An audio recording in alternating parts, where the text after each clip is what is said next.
유난히 더웠던 화난성의 여름. 중국 신양시의 상천형은 도시에서 멀리 떨어진 산중의 산골 시골이었습니다. 물건을 사고 싶으면 시내로 나가야 했고, 이 마을에서는 아픈 사람이 있어도 병원에 갈 수 없는 열악한 환경이었습니다. 그해 5월 26일 오후, 산골짜기 첸씨 집에 강도가 들었습니다. 경찰이 신고를 받고 현장에 도착했을 때 사건 현장을 둘러보니 남편은 저항 한 번 못 해보고 그 자리에서 즉사를 했습니다. 그런데 부인은 이곳저곳으로 끌려다니며 잔인하게 살해됐습니다. 분명 부인과 원한 관계가 있는 범인임이 틀림없습니다. 집안에는 현찰과 금품, 통장 등 모든 금품이 그대로 있는 점도 의심스러웠습니다. 경찰은 부인 주위 사람들을 의심하기 시작했습니다. 그러나 사건 현장을 조사하던 경찰은 안방에서 아기 것으로 보이는 신발 하나를 발견합니다. 그렇다면 아이가 있었던 것으로 판단이 되는데 아이는 어디로 갔을까요? 경찰은 다급해졌습니다. 며칠을 찾아도 아이를 찾을 수 없었습니다. 원한 관계였다면 아이를 어떻게 했을 수도 있다는 이상한 생각이 들었습니다. 앞마당과 뒷산을 찾아봤으나 아이는 보이지 않았습니다. 그렇다면 강력범죄의 범행이 확실해졌습니다.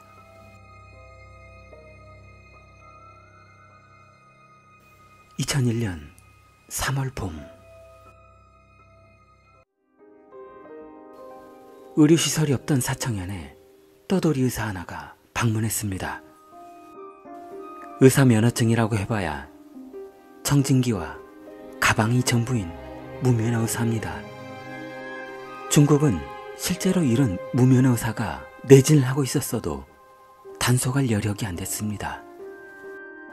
3월 어느 봄, 떠돌이 의사는 돈 몇 푼을 벌기 위해 이곳 사청현에 내진을 나왔습니다. 의사는 이 집 저 집 진찰을 하다가 배고프면 그 집에서 끼니를 해결하고 잘 곳이 없으면 그 집에서 하루를 묵어가기도 했습니다. 그의 진찰 과목은 다음과 같습니다. 다리 부러진 사람, 찰과상을 입은 사람, 그리고 소아뿐 아니라 산부인과까지 모든 진료를 다 하고 다녔죠. 이 떠돌이 의사가 마을을 떠난 시점에서 강도 사건이 발생한 것을 보면 분명 이 의사가 장기 밀매 조직원일 가능성이 컸습니다. 경찰은 마을 신고자의 내용을 토대로 범인의 몽타주를 만들었습니다. 며칠 뒤 3륜 자전거 택시기사가 한 남성과 갓난아기를 태웠다고 경찰에 신고를 했습니다. 택시기사는 그 당시의 상황을 정확히 기억하고 있었습니다. 그 당시에 어떤 남자 손님하고 갓난아기가 아침 일찍 제 차에 탔습니다. 그런데 옷을 너무 얇게 입고 있어서 제가 옷을 벗어줬죠. 아니 그렇고 아무리 급한 일 있어도 애기 신발도 안 신기고 그냥 탔더라고요. 그건 그렇고 급한 일이 있나 보다. 그때는 그렇게 생각을 했죠. 경찰은 몽타주 수십만 장을 배포하며 범인을 찾아 나섰지만 결국 잡지 못했습니다. 그렇게 시간은 흘러 담당 형사가 이직을 하게 되었고 이제 이 사건은 미제 사건으로 남아 있었습니다. 한참 동안 묻혀있던 이 미제 사건을 새로운 형사가 들춰보기 시작했습니다.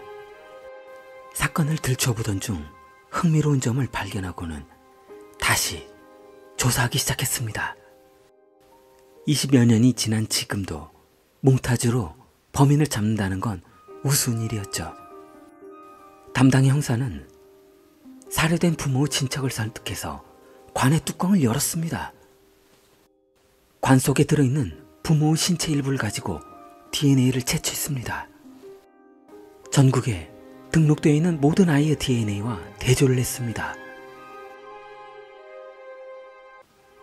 그런데 한 아이의 유전자와 관 속의 부모 유전자가 일치했습니다. 경찰은 조사하던 중 너무 놀라 소년이 있는 것으로 출발했습니다. 금년 17세, 이름은 샤오장이었습니다. 2000년생으로 만약 첸씨 부부 자녀가 살아있다면 나이가 이쯤 되어 있겠죠. 경찰은 소년과 대화하던 중 이상한 점을 발견했습니다. 소년의 어머니가 없다는 것입니다. 샤오장은 아주 어렸을 때 해외에서 지금의 아버지에게 입양되어 키워졌다고 합니다. 경찰은 아들에게 아버지가 어디 있냐고 물었습니다. 그러자 아들은 아버지는 지금 백무교도소에 복역 중이라는 겁니다. 아버지는 이 사건으로 10년을 선고받아 복역 중이라고 합니다. 그래서 지금은 할머니와 단둘이 지내고 있다고 합니다. 아버지를 못 본 지 한참이 됐다고 하네요. 아무것도 모르고 있던 아들에게 경찰은 사망한 부모의 사진을 보여주며 이분들이 실제 당신의 부모님이라고 하자 소년은 기가 막혔습니다. 경찰은 소년에게 모든 사건에 대한 내용을 얘기해줬습니다. 그렇다면 17년간 키워준 양아버지가 우리 부모를 살해한 살인범인가요?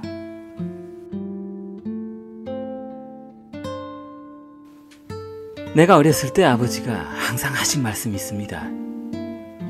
저기 큰 길가 사거리로는 나가지 말라고 하셨죠. 양아버지는 아들이 사람 눈에 띄는 것이 두려웠던 것입니다. 소년은 어렸을 때 부모님이 이혼하고 난 뒤 아버지가 범죄를 저질러 감옥 생활을 하고 있다고 믿고 있었습니다. 양아버지는 첸이 10살이 될 무렵 교도소에 수감되어 결국은 할머니 손에 자라게 됐습니다. 소년은 아버지가 출소될 날만을 기다렸다고 합니다. 떠돌이 의사 장 씨는 그동안 수많은 사건을 남겼고 원래 그의 목적은 샤오장도 팔려고 했습니다. 그러나 문득 아들이 하나 있었으면 좋겠다는 생각이 들었다고 합니다. 갓난아기였기 때문에 이대로 본인이 쭉 키운다면 성인이 되어서도 본인을 아버지로 믿을 것이라 생각했기 때문이죠.